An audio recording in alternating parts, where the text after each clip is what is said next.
Hi, welcome back to the channel. Thank you so much for checking in this week.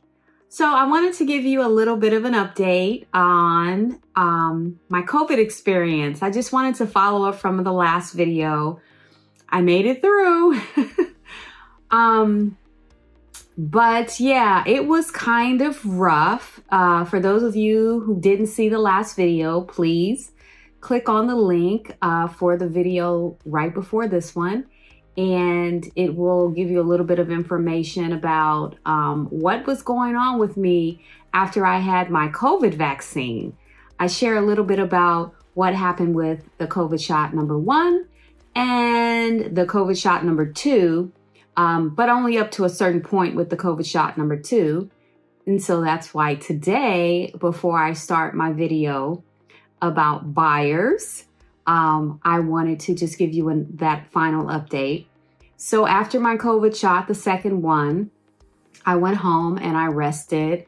That day I felt just very tired, nauseated, a little dizzy, and I just stayed in and hydrated. By the next day, I had like full-on flu symptoms. And it was, I would say it was not great, but it wasn't like horrible, like it didn't feel like anything other than a really bad flu. And then by the next day, after day 2, I was pretty much back doing everything. I was still very tired, but I was able to, move about the cabin safely. And so yeah, it was pretty okay. So anyway, I just wanted to give you guys that quick update regarding my COVID shot number 2. And today what I'm going to talk about is buyers, specifically the information about buyers today. It's about how you need to approach getting a house in this climate, in this market. This market is very challenging for buyers right now. It is not impossible, but it is challenging. And so there are some areas that I feel like buyers just need to go in with this kind of mentality. And I want to talk about, the financial things that you need to take into account, the mental things you need to take account, the mindset, and also the physical, just, going it for the long haul, and what that may look like. So the first thing that I would like to just talk about a little bit is the financial. So because in this market, it is a seller's market, it does not mean that as a buyer, you cannot get a beautiful home. But what it does mean is that you have to be a little bit more strategic in how you approach this. What I mean by that is, say if you're looking for a house, you have been approved and ready to go and for a $500,000 house. Well, you may not want to look at $500,000 houses. You may want to look at homes that are like $300,000 or $350,000. And the reason I say that, I understand it's like I have $500,000 and I want a $500,000 house.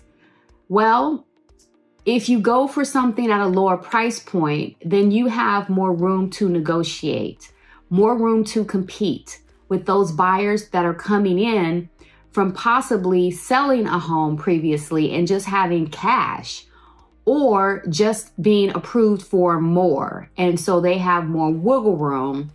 And what I mean by wiggle room is that some offers are coming in at $50,000, $100,000, $200,000, $300,000 above the asking price. So if you kind of are trying to figure out, okay, so I still don't understand why I need to come in at a lower price point. Well, think about this. If you look at a home for like $300,000 and that's their asking, when you go into writing up the contract to make an offer and you're offering 350. What if someone else comes in and offers 400? Well, you are already approved for 500. So you still have room to, to make another offer. So you can counter offer and say, okay, well, let me know what I need to do to compete for this home. And you can continue to compete up to your higher price point. But again, that gives you $200,000 to play with. And that's just, the easiest way that I can explain it is you want to have as much room to offer, to counter offer, and to try to get that home that you want, just to win. If you're a first-time home buyer, I want to talk to first-time home buyers right now as well. If you're a first-time home buyer, the ideal situation, of course, is always to get the home that you want. That's what we all want. We want you to have the home that you want and desire. But sometimes, whether you're a first-time home buyer or you are buying a home for the second time or the third time, sometimes you can't get everything on your wish list. And I know none of us want to hear that, but sometimes you can't. You just can't get everything on your wish list. So you have to start thinking about what is really important to you. And also, even, am I willing to fix up a couple of things? And I'm not saying big things like a roof or, pull out the plumbing out of the walls, but I'm saying minor things like, the backsplash isn't ideal, or the colors in the home is not ideal, or the floors could look a little bit better. Things that that you can fix up once you move in. So looking at a house at a lower price point might allow you to get into a home, and it will also be a little bit of something that you can customize for yourself. And it'll be livable so you can get into the home, but you also will know going in that there are some things that you're going to have to work on once you're in the home. Again, not ideal, but what you really want to be thinking, again, with that financial, is that this is going to be something that I am paying for, that is mine, that I own, and that I will be gaining equity. So in a couple of years, because home prices, if they continue to rise, that means your home continues to rise in value as well. And that's what we all want, our homes to continue to rise in value. And so in a couple of years, depending on how long you want to keep your home, you'll have more money to level up, upgrade, upsize, however you want to look at it. So that's the financial side of it. And the next side is the mental health or mindset, I guess I would call it. You have to have a mindset that you are going to be in this for the long haul. And I know that is really difficult sometimes. Sometimes you're just like, I just need a break, especially with buyers. As a buyer, the thing is that sometimes you may need a break. You just may need a break. And that's okay too. That is absolutely okay.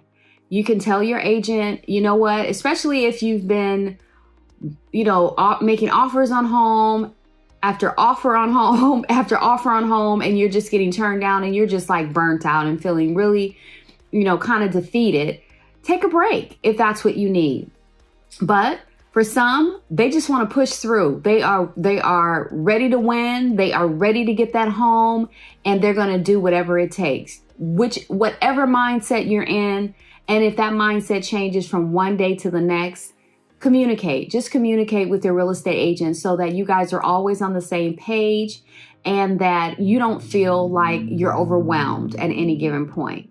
And sometimes you may just need your realtor to be a cheerleader for you that day or to explain some things a little bit. And the market is changing, sometimes weekly, and so you may need a little bit more information, to figure out, well, why did it happen that way? Or why didn't this happen? And that's about communication. And so just always leave those lines of communication open. And then I'm going to also talk about this last one, which is the physical. So I'm a really holistic type person. And I feel like whenever you're in deep in anything, any type of major decision making, and a home is major. It is major. And it takes a lot out of you. It takes a lot of you physically, emotionally. It's like a roller coaster sometimes.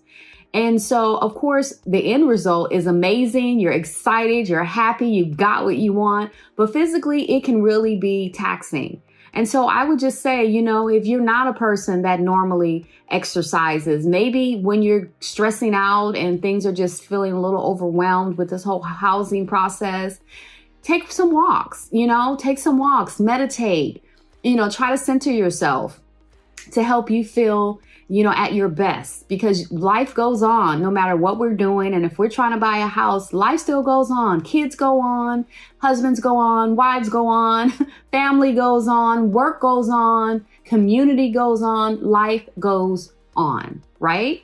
And so you have to just figure out ways to get some balance so that as you're on this journey, before you achieve that win, you are still at your best. And even changing maybe some dieting habits, eating maybe some more salads. That's a big thing. Sometimes, especially now the summer is coming around and we're out a little bit more, just changing up our diet, fruits, veggies, those types of things to snack on. We've all probably during COVID developed some really interesting eating habits, right? So these are just some things that I think will help you along the journey of buying your new home. And you will get there. Your realtor, your agent is going to be there for you, with you, supporting you, guiding you, and being your cheerleader. Now, if I can be that person, if you need an agent to help you navigate this process, please don't hesitate. Reach out to me.